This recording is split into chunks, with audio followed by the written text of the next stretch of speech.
Et on se retrouve pour la grande interview sur CNews et sur Europe 1. Bonjour Jordan Bardella. Bonjour et désolé pour le retard. Pas de souci, les embouteillages j'imagine. On va évoquer les commémorations des 80 ans du débarquement en France. Le président Macron aux côtés de Joe Biden et de Volodymyr Zelensky vont rendre hommage au courage des soldats tombés ce jour-là en l'absence de la Russie. Est-ce que vous le regrettez, Jordan Bardella ?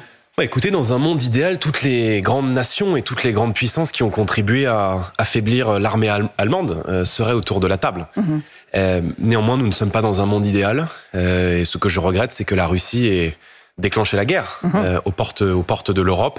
Il était évidemment très difficile. Impossible Difficile parce que le président de la Fédération de Russie, Vladimir Poutine, ait fait l'objet d'un mandat d'arrêt de la Cour pénale internationale et qu'on l'imagine mal dans le contexte actuel se tenir à côté du président Zelensky. Donc le monde n'est plus idéal et nous vivons un monde plein de convulsions, plein de conflits, plein de troubles et nous devons composer avec dans le temps qui vient. Jordan Bardella, est-ce que vous questionnez la présence du président Zelensky ? Il sera là pour le débarquement, il sera demain aussi à l'Assemblée nationale.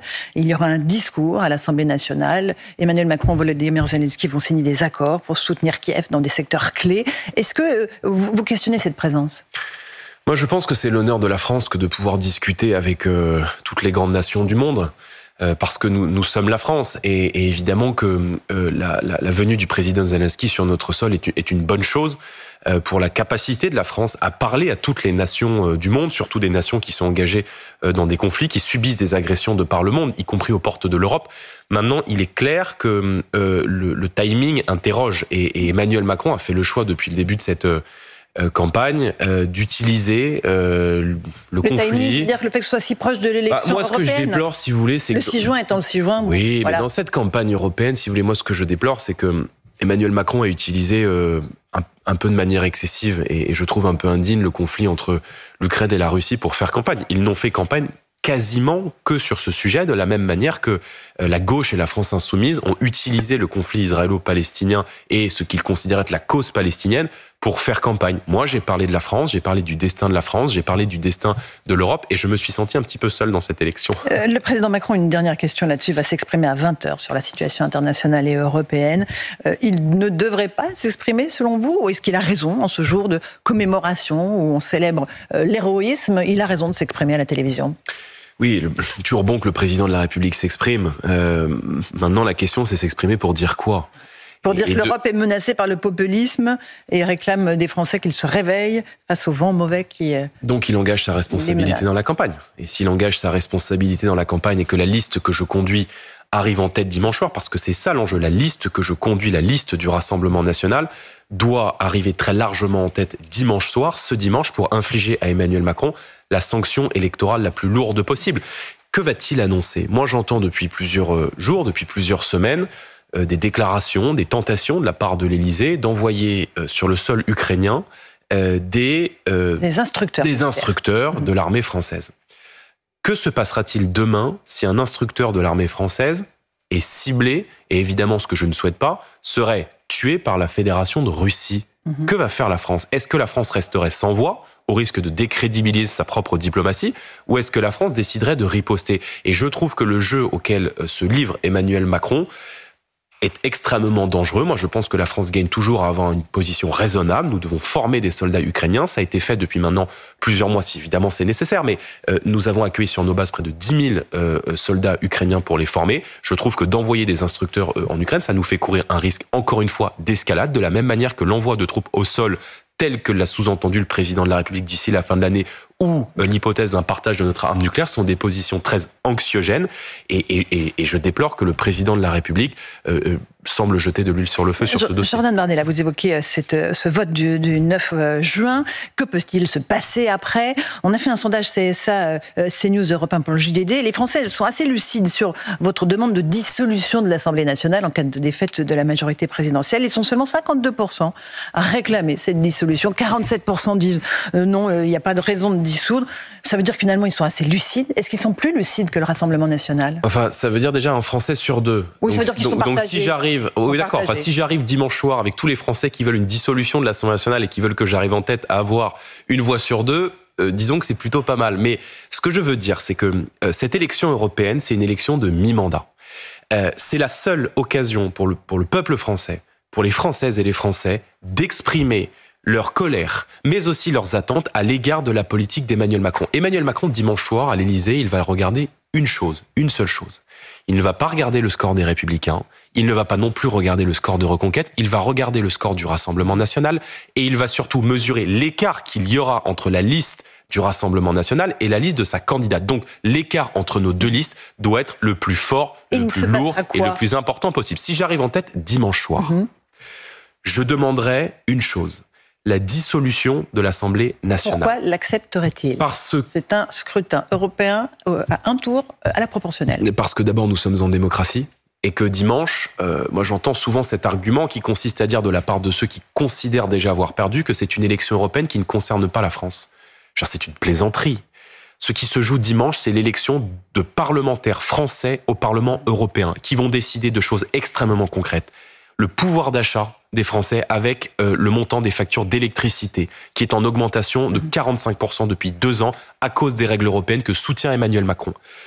Du nombre de migrants que nous sommes contraints ou non d'accueillir dans nos communes, dans nos villes et dans nos villages. Emmanuel Macron et l'Europe de Macron veulent accélérer avec le pacte migratoire qui prévoit la répartition dans nos communes, dans nos villes et dans nos villages de manière obligatoire des migrants qui rentrent par les portes de l'Union européenne sous peine de contraintes financières pour les États membres qui ne veulent pas l'accueillir.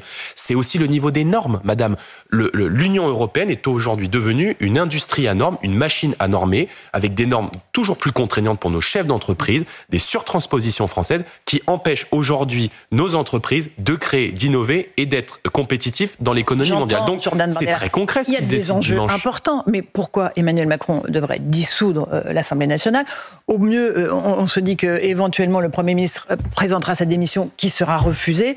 Voilà. On progresse. Non, mais on nous disait que c'était pas possible. Bon, quand on voit maintenant dans les sondages qu'il pourrait y avoir jusqu'à 15 points d'écart entre la liste que je porte et celle d'Emmanuel Macron, on commence maintenant à évoquer une possible démission du Premier ministre. Pourquoi est-ce qu'il est important que les Français Vous la réclamez, cette démission ? D'abord, je réclame la dissolution de l'Assemblée nationale. C'est prévu par nos textes et c'est prévu par la Constitution.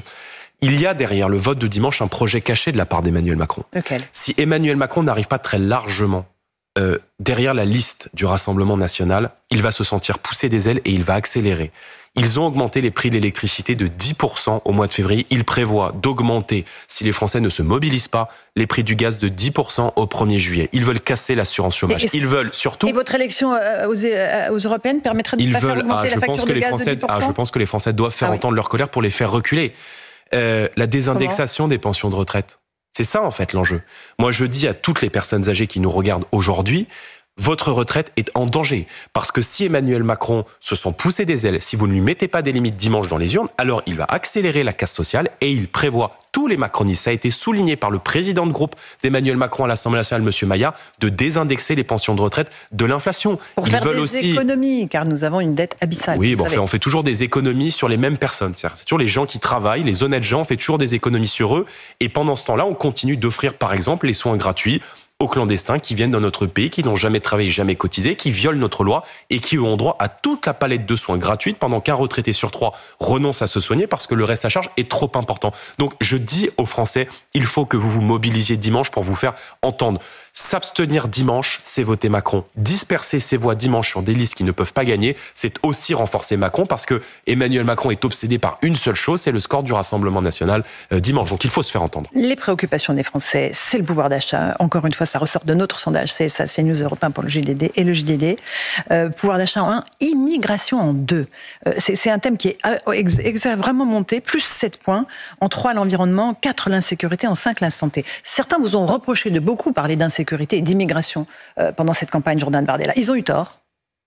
Je suis très honoré, moi, de parler, et je continuerai de le faire d'ailleurs, de l'une des plus grandes menaces qui pèsent aujourd'hui sur notre pays.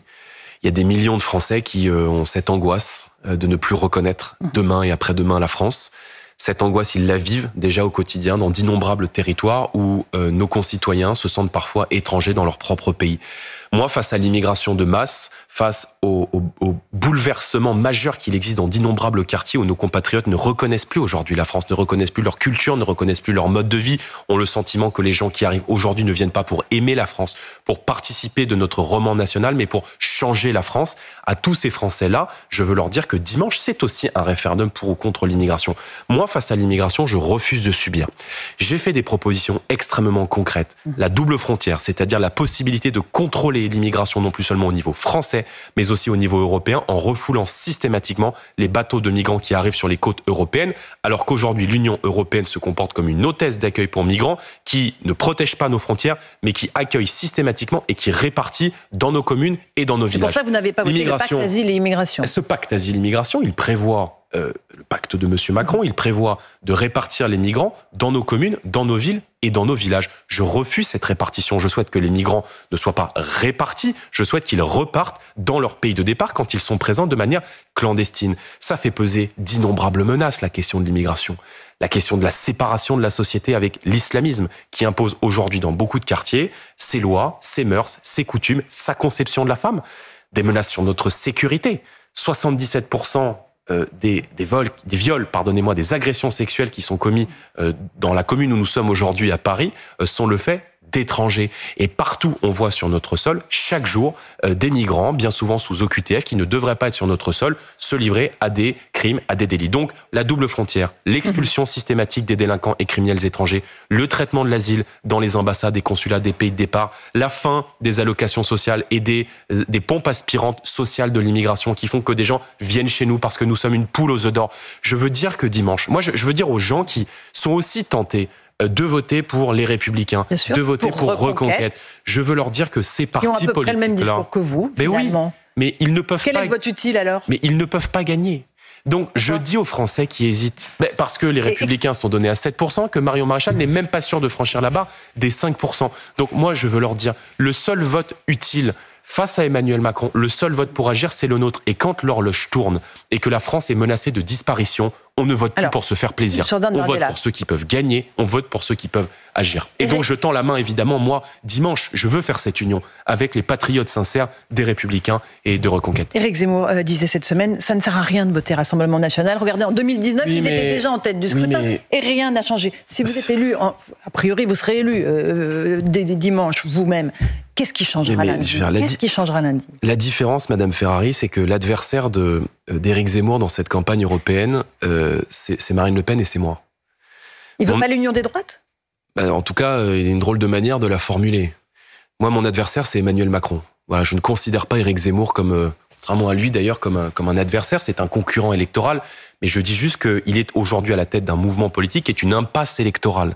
Son mouvement ne peut pas l'emporter. Et je peux vous dire qu'Emmanuel Macron, que Reconquête fasse 4, 5, 6 ou 7, pour lui, ça ne changera strictement rien. Il est obsédé par le score du Rassemblement national. Pourquoi ? Parce que nous pouvons gagner, et nous pouvons gagner en 2024, mais aussi en 2027. Donc, il faut voter utile. Et surtout, je pense que le temps de la division doit être derrière nous. Et c'est la raison pour laquelle, moi, dans cette campagne, j'ai souhaité de faire une liste d'union, de rassemblement, avec des gens qui ont été proches, par exemple, de Philippe de Villiers, comme Alexandre Varro, avec Mathieu Vallet, des commissaires de police, Malika Sorel, qui a travaillé avec François Fillon, avec Nicolas Sarkozy, qui a siégé au Haut Conseil à l'intégration, avec Fabrice Leggeri, l'ancien patron de Frontex, qui est un spécialiste de la question migratoire. Donc, dans cette campagne, il y a ceux qui ont parlé d'union, il y a ceux qui ont parlé de rassemblement, et puis il y a ceux qui l'ont fait très concrètement. Et c'est précisément ce que j'ai souhaité faire. Et vous, Jordan Bardella, vous demandez aux électeurs de voter pour vous aux élections européennes. Marine Le Pen a dit à de nombreuses reprises qu'elle voulait que vous soyez Premier ministre si elle était élue en 2027. Donc vous leur demandez de voter pour vous en sachant que vous ne resterez pas, que ce n'est pas votre ambition.